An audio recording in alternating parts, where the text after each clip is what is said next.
So where do you think the future of Miami will be in the next 20 years? Miami's been a growing city. There's a strong demand for the city. People want to come here. We've seen booming success. Why? Because we dared to be different. We're going to build 50,000 units over the next few years. Are already in the development pipeline. Try to keep prices at the level that's as affordable as it can be. If there were a hurricane to come directly to hit Miami, is Miami well equipped to handle that type of, like a category 4 or 5? What we're never going to do as a city is we're never going to become less desirable just to push people away so that we keep prices down, right? We're not going to increase our homicide rate. We're not going to increase our taxes.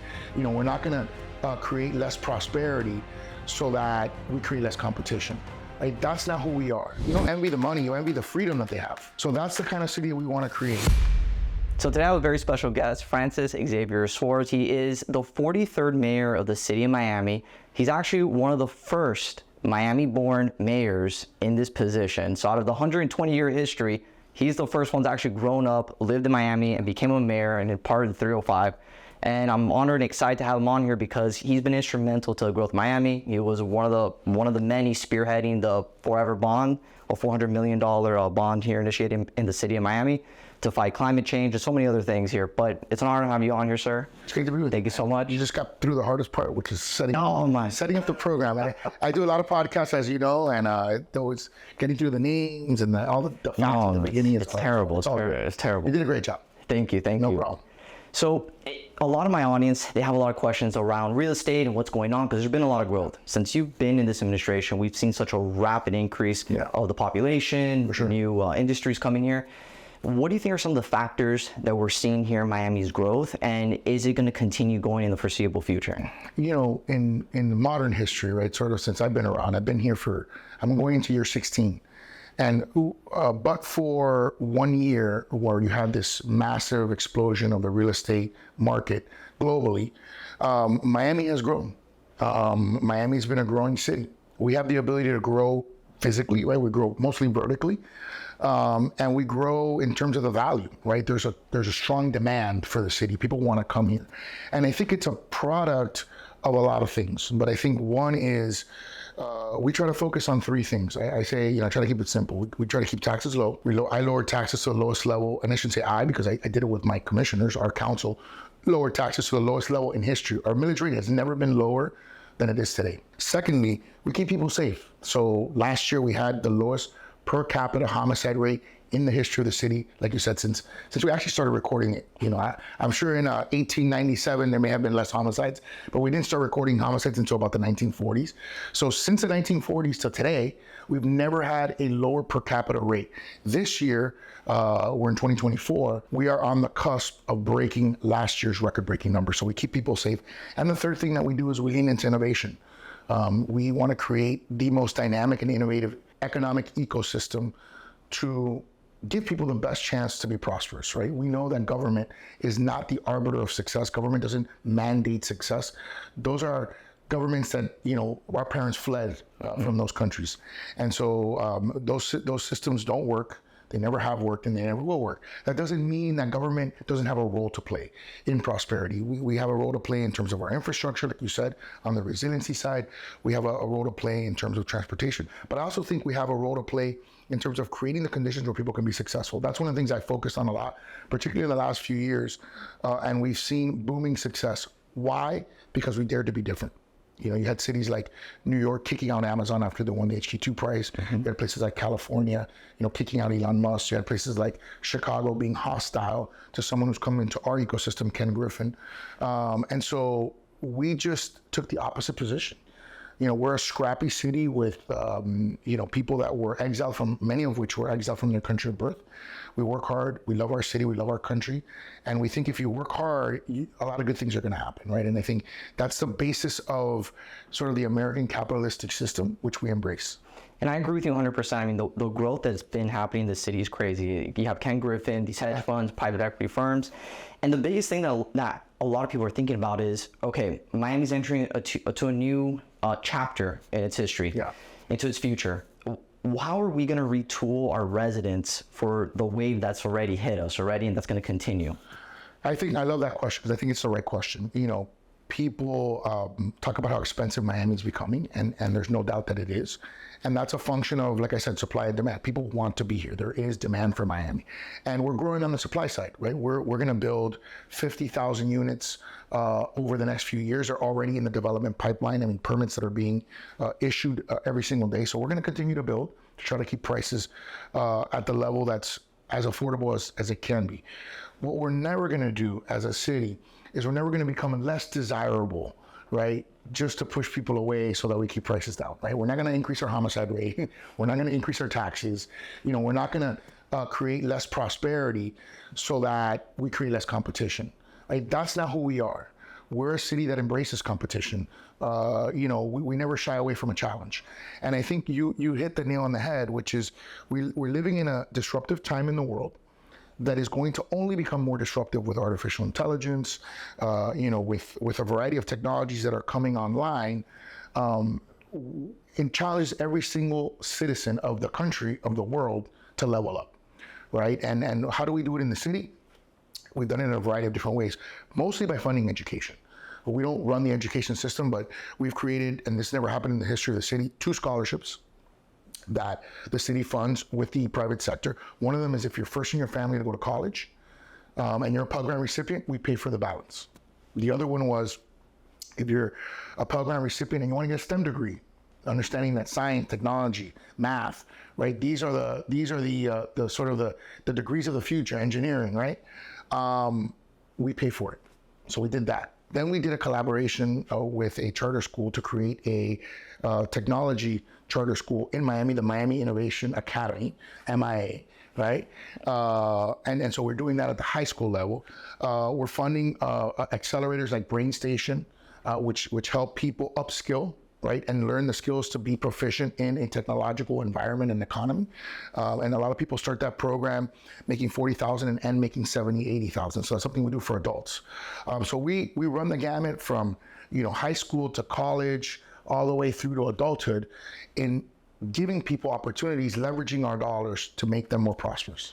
So there's a big concern from a lot of people moving down here that the private schools are getting over, they're full. There's a huge waiting list. The public school system, a lot of people have a little bit of doubts about it. Sure. For those who are coming here to Miami, relocating, either from California or New York, how can they feel confident that the education system is going to catch up quickly? Because, again, they're used to that higher standard of education up there. Yeah, and I hear it. You know, I hear it. It's one of the most consistent complaints that I hear. You know, and so we are working constantly to try to solve that problem, right? Solve that perceptive problem. And I say perceptive problem because, you know, we have great schools here. So it's not like we don't have great schools. Like we have great elite schools, we have great schools, charter schools, and, you know, our public school system, even though, you know, there are certain schools that are a bit under-enrolled, just a few years ago won the Broad Prize, right, for the best public school system in the country. It had Superintendent of the Year, it's a different superintendent, but we had the Superintendent of the Year just a few years ago as well. So, you know, I think we as a community always have to, and I think every community, frankly, it's not just a Miami thing, I think every community should always take an honest assessment of itself, its strengths and its weaknesses, and then it should attack its weaknesses vigorously, right? And so what you've articulated are things that are known things, right? They're things that people say. I mean, you cannot, like, you know, an ostrich buries his head under the ground. You can't just bury your head in the ground and pretend these things are not happening. You know, you have to listen, you have to, you know, try to convince people to, instead of building a mid-rise condo, maybe build an avenues or a school. We've had, like I said, some really successful charter school companies that have, you know, I remember once dealing with Academica in Brickell, and there was a huge need for a school in Brickell. By the way, it's an incredibly successful school, Matter Brickell. And there was a big controversy over the size, you know, and whether it was too big. And now we realized maybe it wasn't big enough, right? Like when you get a school, you know, you really want capacity because you have one shot to get it right. And certainly, you know, sometimes you have these good things that come into conflict. We had a situation once with, you know, we're trying to create an all boys option in Carrollton with Carrollton's the Sacred Heart, and there was an issue with a neighborhood that didn't want it there. So, you know, you have sometimes things that come into conflict. It's obviously a great thing to have, you know, a school which is high end, but you look at the neighborhood and you worry about the impacts on the neighbor. So those are things that are hard when two good goals come into conflict. But we try to reconcile them, and I think right now we really got to look hard at, like you said, at the educational offerings and capacity issue. And I think we may need to make some sacrifices from some other perspectives to meet that need. And I like that because you guys are taking the steps that are appropriate to address that issue, because it's a big problem. A lot of people didn't ask me to ask you that question. The next one is, so we're having a lot of these buildings that are coming up. Yeah. Every time I do a video, everyone is pitchforks. They're angry that these developments are happening. Why? They're just because of this. I'll tell you why. Tell me why. Because of public transportation. That's the biggest issue. Fair. And then the other one is the sewage and the drainage system. In their mind, they don't believe that it could deal with capacity. Yeah, exactly. Deal with capacity. And those are two questions that they want to know. Sure. So let's talk first about transportation. So one of the cool things about development, and I'm going to sort of flip your question a little bit on its head. And I was just in Midtown, just to give you an example, right? Midtown has become a miniature city. So Midtown is a place where you can live. Mm-hmm. There's offices so you can work there. And then there's places where you can eat. We were just inaugurating a Crema there today. So, it's a place where you can do everything. And so it reduces the need for transportation, right? Because you don't necessarily need to get in a car to go anywhere, because you can do all the things that you would regularly do. Then you have remote work, which is another phenomenon, which has also allowed for us to choose to work from home as opposed to necessarily go to the office, also reduces the need for transportation. And then I think you're going to have innovation in transportation that I'm hoping will happen soon, or relatively soon. We have people like Elon Musk that have done tunneling in places like Las Vegas at a very, very, very affordable price per mile. When you look at New York, that did the Second Avenue line, it cost $2 billion a mile to do that line. Paid $2 billion a mile. Elon is building tunnels for $10 million a mile. So it's a massive reduction in terms of the factors, scale factors, right? Then you look at EV tolls, you look at urban air mobility, urban air vehicles, which is something that's in the final stages of going through FAA testing. Not too different from drones, what we see with drones, but a similar concept. And of course, autonomous vehicles, which we're already seeing, right? Autonomous vehicles on our streets that make it more efficient for us to go around and get around. So I just see massive disruptions in transportation that I think will help us solve these things. I don't think we've done ourselves any favors, to be honest, over the last 20, 30 years. I think we've been behind the curve as opposed to be in front of the curve. I know I've gotten into fights sometimes with my colleagues in the Metropolitan Planning Organization because I felt like they were trying to do yesterday's technologies as opposed to tomorrow's technologies. And I think we've suffered as a result sometimes. But look, I think our city is phenomenal. It has a lot of growth in it.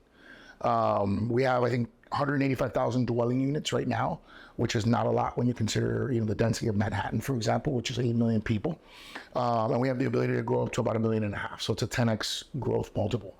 So that's one. In terms of waste, we the city, this is where it gets a little confusing for your viewers, and I hope they appreciate this. The city doesn't deal with waste. That's a county function. So water and sewer, right? Sewer being the waste, and water being what we drink, is all handled by Miami-Dade County. But we do work with Miami-Dade County, water and sewer, whenever there is a development, and they do require, as a function of development, increases in capacity. There is a multi-billion-dollar consent decree at the county level, in part because for residences, for example, a lot of them are in septic tanks, which we know is not good for the environment, right? Mm-hmm. So we want to get off septic tanks. We want to have, sewer system. We think that's better for the environment.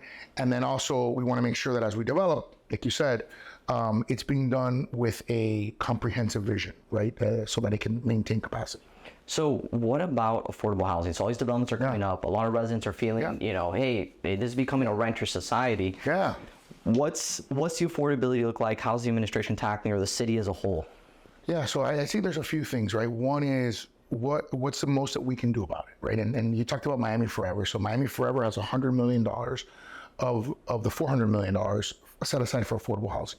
So what we've seen in the way we have used those funds is we've gotten, up until recently, about a 20-to-1 leverage rate. What does that mean? That means for every dollar we've invested in a project that gets built, the remainder of the project is financed with 19 other dollars that we didn't give, which is a good thing, right? That means that our dollar's going a long way to producing affordable housing. And that means that our dollar can stretch a lot farther, right? If you're getting a 20-to-1 leverage rate on $100 million, that's $2 billion worth of projects. So that's a great leverage rate. So I think that's part of it. I think the other part of it, as I said, is capacity, right? Like, is supply, right? Prices are a function of supply and demand. We have a lot of demand, particularly lately from places like Illinois, New York, and California, which we didn't have before. We got to increase supply. And so we're trying to do everything we can from a regulatory perspective to responsibly grow, right? Like, how do we facilitate that growth as quickly as possible? So we're doing things from the electronic plans perspective, and we're even looking at the possibility of AI on this to see how we can get it permits issued faster. Things that will get, supply online, we'll do it responsibly, and it'll get, money on the tax rolls quicker. So those are things that we're looking at implementing. We'd be first to the nation to do some of these things. But I think that's the advantage of having a mayor that's younger, that's more sort of technological, forward-looking. We often engage in stuff that is very forward-thinking. Sometimes we get criticized for it too, and that's okay. That's part of the business and part of trying to be innovative. It's not always going to work, and it's not always going to work the way you want it to work, right? So, but yeah, look, it's something that we're working on, and then of course we want to bring, to your point. For many years, when I was coming out of high school, and I was 18 years old, we lost a lot of our Miamians, right, to going to great universities. They never came back. If you were in politics, maybe you would stay in DC. If you were in finance, you'd stay in New York. If you were in biotech, you'd stay in Boston. If you were in, tech, you'd go to California. People talk about the people coming back here, and sometimes they say like, things like, the mayor is inviting people. No, oftentimes what I'm inviting is our own people to come back home, right? I call them boomerangs. Yeah. People that left in high school and they go around and they come back. And I can't tell you the number of, people have come up to me and said, hey, I can now see my grandkids because my kids were living in San Francisco in a tech company, and they couldn't build their business here in Miami. And now, thanks in part to your efforts, they can build their business here. It can be funded here. They can hire people here. We're number one in the nation in tech job growth and number one in tech job migration. And I can see my grandkids, right? So that was part of the vision, right? Being a lifelong Miamian, as you said, born and raised in Miami, and having a sense that why are we losing all this talent, our own talent? We were just an intellectual talent exporter. And I just never thought that was right or good for our community. I wanted those great people who were born and raised in this community to stay here. Question, hypothetical. If there were... I don't like hypothetical. Go ahead. I'll let you finish. Hypothetical. Before I shoot you down. If there were a hurricane to come directly to hit Miami, is Miami well equipped to handle that type of like a category 4 or 5? Yeah, and I don't even think of that as so much a hypothetical. I think of that as a real... Yeah, it's a real scenario. Possible scenario, right? More than just like a wild hypothetical.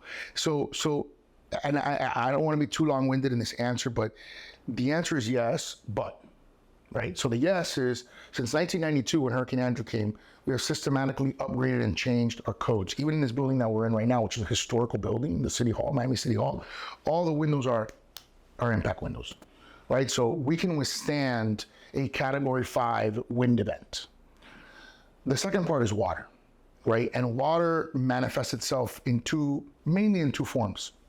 One of them is rain, and the other one is storm surge, right? And so Tampa, for example, got very lucky in the last hurricane because it jogged a little south, and it got what they call the clean side of the storm, meaning the side where the wind pushes the water out as opposed to pushes the water in. So if we were to get 15 to 20 foot of storm surge, like Tampa, or like places south of Tampa got, I don't think that there's any city in the planet right now that can handle that volume of water. Period, full stop. I don't think there is. The beauty of Miami is we're probably the best equipped to handle that amount of water, right? Why? Because A, we have a poor subsoil and limestone, so the water drains quickly. Our whole entire city is a drain, right? And the second part is because we have a lot of pumps, like for example in Brickell, and we had one year where one of our pumps were down, and we had I think it was Irma, came in 5 to 6 foot storm surge, and Brickell was underwater, been a couple feet underwater. And so people were like, oh my God, you see it in CNN and Fox and whatever. And the truth is, it was underwater for 2 or 3 feet, but that was underwater for less than 24 hours, right? The images last forever, right? But the reality is not that way. And then if our pumps are working, you're talking about 50, and they usually are, you're talking about 50,000 gallons per minute of pumping power, right? So it's a massive amount of pumping power. We have more work to do on that. I think that's one of the places we can improve the most, is having decentralized pumping power throughout the city. You'll see that happen over the next 5 to 10 years. We have portable pumps that are good because we can move them, right, to critical places depending on where it is. And we've had a pretty decent success with that, some better than others. We have a project right now that's creating a lot of problems for us, which is a 395 built the bridge. And the problem was that at the beginning, they were letting all the water, like they were using a gravity exfil system to just let all the water out, which was creating silt, massive. So you would see it only in day, lifestyle Miami. I mean, all the images, everybody freaking out, understandably, you know. So we told them, you can't do that. You can't just dump all. So then they stopped, which created flooding, right, inside, because they literally cut off.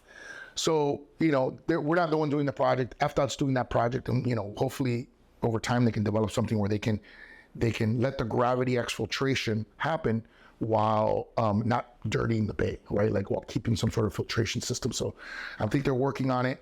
But that's the biggest part. That project will be done anyways in 2026, 2027. So that'll be done, and God willing, won't have that problem anymore. So I really do feel good. I actually think the fact that we're the canary in the coal mine at some level is a good thing for the city, because we're the first ones, and we've taken it seriously. We haven't just said like, hey, this is not a problem. No, we've said this is a problem and we're dealing with it. And I think we're going to set the model for how cities deal with hurricane damage. So where do you think the future of Miami will be in the next 20 years? And this is the final question, because I get a lot of people asking me that vision. Yeah. So I was toying for a while with the concept of, people often would say Miami is the capital of Latin America, right? And I've been hearing about that since the 1970s, right? Miami is the capital of Latin America. And I kind of got tired of it. And I actually thought that was an undersell of our brand. I really think that we are I think we're quickly becoming, and will potentially become, what I call the capital of capital. I think we can be the central aggregation and deployment of capital, possibly in the world, certainly in the US, certainly in the hemisphere, right? Why do I say that? Because, if the trend continues and we keep pulling companies from Chicago and New York and California, and we find ways to overcome some of our weaknesses, right? And those, some of the ones you've articulated, right? I think we really have an opportunity because of where we're positioned. We're very close to South America. We're kind of in the center between South America and North America, extremely close to Europe, extremely close to the Middle East, hoping to have some eventual direct routes to Asia, which is one of the last things that we're missing from a direct flight perspective. Yeah. I just don't see anything that gets in the way of that. Now, and particularly with the taxes the way they are in places like New York and Chicago and California, where people are paying 50+% of their income in taxes, it's just unsustainable and untenable. So I think we've got a really good shot at it. We're now the headquarters for FIFA for the World Cup, which is great. We're probably the only city in the world that has all the major sports, including Formula One. There's only a couple of cities in America that have Formula One races, only 3, I think, to Las Vegas, Austin, and Miami. And Las Vegas, last time I checked, doesn't have a basketball team. Austin also doesn't have a basketball team that I'm aware of. So we have all the sports. And so I think we're a very unique city. We focus on, and I focus my time, and I have a year left, and I focus on creating a Miami that's here for everyone. So we want the city to be for everyone, not just for some. And we want to be able to allow people to cash in their most precious asset. It's not their Bitcoin. It's your time. Oh, yeah. Your time, my time, all of our time. That's our most precious asset. Even in terms of generating money, you're trading oftentimes making money for time that you're with your family and with your friends, which is really what you want to be doing. And when you see people that are successful, you go, oh man, I wish I could be that guy who's on that vacation, right? Or I wish I could be that woman who's doing X or Y or Z. And what is it that you envy? You don't envy the money, you envy the freedom that they have, right? To do things that arguably make them happy, right? In theory. So that's the kind of city we want to create. And that's why I think so many incredible people that can live anywhere in the world are choosing Miami. Well, Mayor, thank you so much for your time. I really appreciate it. This was a great opportunity. Thank you.